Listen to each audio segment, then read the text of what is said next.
आजादी के बाद इस देश में बोली गई दो सबसे बड़ी झूठ।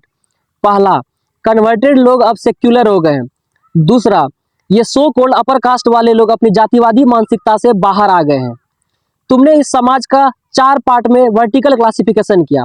सबसे ऊपर ब्राह्मण, उससे नीचे क्षत्रिय, उससे नीचे वैश्य और उससे नीचे डोम, चमार, दुसाध, पासवान, यादव, धानुक, ब्ला ब्ला ब्ला।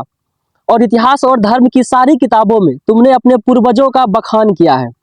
अंबेडकर अमर रहे कोई बोलता नहीं, टांटिया भील, बिरसा मुंडा किसी को याद नहीं, सिद्धू और कान्हू मुर्मू किसी को याद नहीं, बांके चमार किसी को याद भी नहीं है, ज्योतिबा फुले को तुम पढ़ते नहीं। तुमने एसटी, एससी, ओबीसी से उसकी डिग्निटी ही छीन ली।